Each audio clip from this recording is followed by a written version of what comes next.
વિદ્યાર્થીઓ ધોરણ 11 વિષય છે વાણિજ્ય પત્ર વ્યવહાર અને સેક્રેટરીયલ પ્રેક્ટિસ એટલે કે એસટી વિષયનો સીસી વિભાગ પહેલો ભાગ જે મળે છે સીસી ભાગ એનો છઠ્ઠું ચેપ્ટર છે ઓર્ડર આપતા અમલ કરતા અને રદ કરતા પત્રો।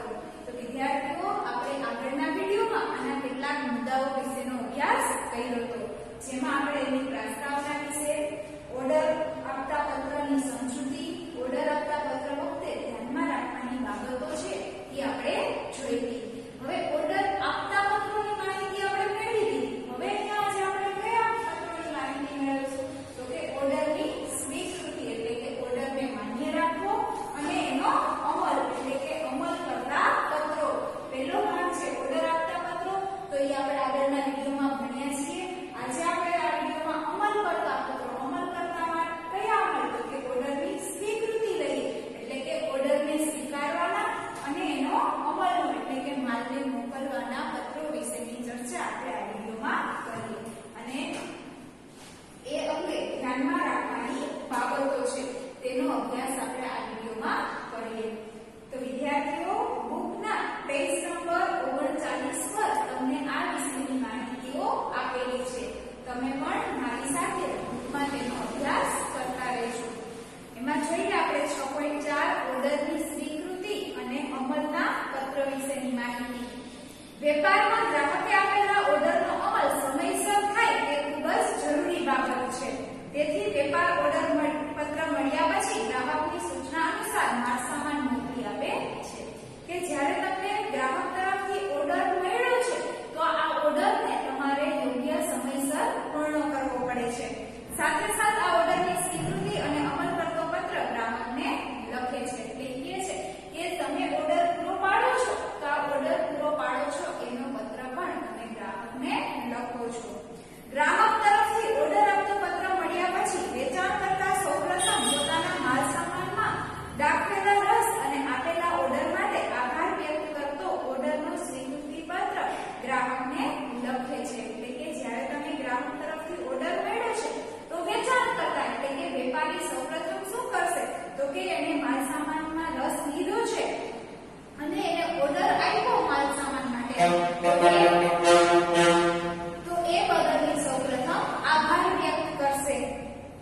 ત્યારબાદ ગ્રાહકે આપેલા ઓર્ડર અનુસાર માલ સામાન મોકલાવે છે। માલ સામાન ક્યારે કેવા પેકિંગમાં કયા માધ્યમ દ્વારા મોકલાવવો ગ્રાહકે આપેલ સૂચનાઓનું કઈ રીતે પાલન થયું છે વગેરે બાબતો જણાવતો ઓર્ડરના અમલનો પત્ર લખવો જોઈએ। આ ઉપરાંત શું કરશે ગ્રાહક તરીકે તો કે ગ્રાહકે આપેલ સૂચનાઓ છે એ મુજબનો માલ એ મુજબનું પેકિંગ આ બધી બાબતો કયા વાહન દ્વારા મોકલે છે કયા સમયે મોકલે છે કઈ તારીખે મોકલે છે સામે કઈ તારીખે એને મળશે આ અંગેની સંપૂર્ણ માહિતી છે એ વગેરે એની સાથે જોડાયેલ બિલ છે કોઈ ટ્રાન્સપોર્ટેશનની બિલ છે રસીદ છે રેલવેમાં માલ મોકલે છે તો રેલવેની પહોંચ કે રસીદ છે તો આ બિડાણ છે એ સાથે જોડવામાં આવે છે। માલ સામાનની સાથે એની સાથે ચૂકવેલા વાહન ખર્ચના બિલ છે એ પણ સાથે પત્રમાં મોકલવામાં આવે છે।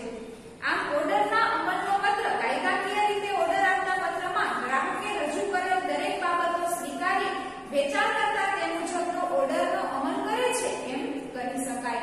આ રીતે ઓર્ડરની સ્વીકૃતિ છે એ સ્વીકારવામાં આવે છે કે ઓર્ડરનો માલ સામાન મોકલે છે એટલે કે એ મુજબ ગ્રાહકે મોકલેલ ઓર્ડર મુજબ વેપારી છે તમામ માલની માહિતી એને આપે છે અને પત્ર વ્યવહાર દ્વારા તેની જાણ કરે છે।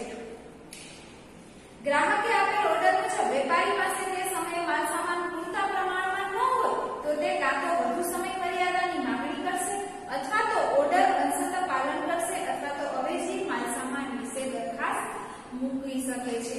ઘણી વખત વેપારી પાસે એવું થાય કે મોટો ઓર્ડર પડે છે તો એટલો માલ સામાન તેની પાસે પૂરતા પ્રમાણમાં એ સમયગાળા દરમિયાન ન હોય તો વેપારી તરીકે શું કરશે તો કે વેપારી છે ફરીથી ગ્રાહકને જાણ કરશે કે આટલો બધો માલ સામાન અમારી પાસે છે નહીં એટલાના અમે એમાંથી અંશતઃ એટલે કે થોડો ઘણો માલ તમને મોકલાવીએ અડધો માલ તમને મોકલાવી શકશું અથવા તો એ બીજો પ્રપોઝલ શું મૂકશે તો કે બીજી બાબત એ કહેશે કે તમે આના ઉપરાંત આના જેવો જ બીજો માલ છે એની સ્વીકૃતિ કરો એટલે કે એ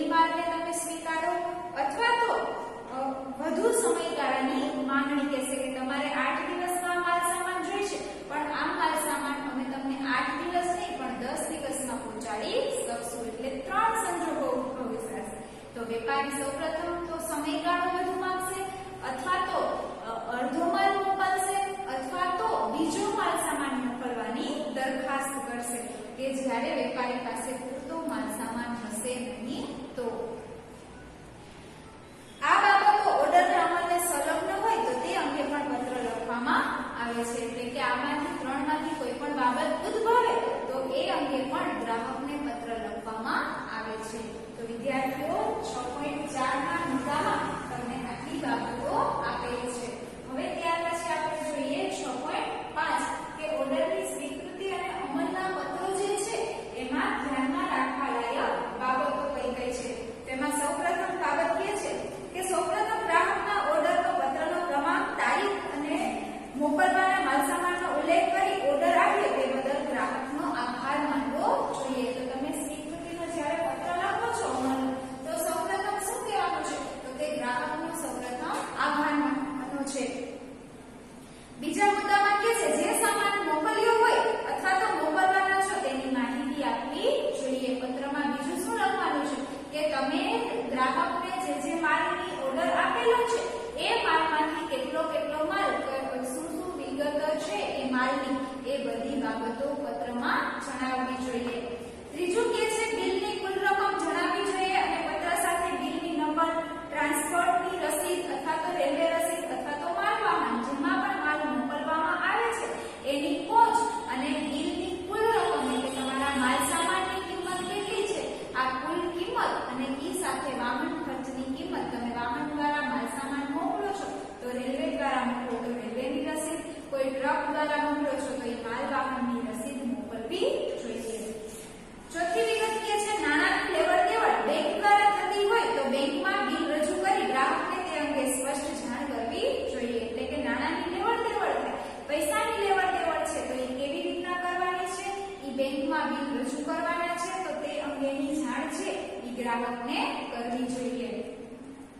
ત્યાર પછી કે છે પાંચમા મુદ્દામાં ગ્રાહકની વિનંતી મુજબ પેકિંગ અંગેની સૂચનાઓ ધ્યાનમાં લીધી છે તો એવું સ્પષ્ટ કરવું જોઈએ. જો કોઈ ગ્રાહકે પેકિંગ માટે વિશેષ અલગથી કીધેલું છે તો આ પેકિંગની બાબતો છે એને ધ્યાનમાં લીધેલી છે એવું એને દર્શાવવું જોઈએ, કહેવું જોઈએ.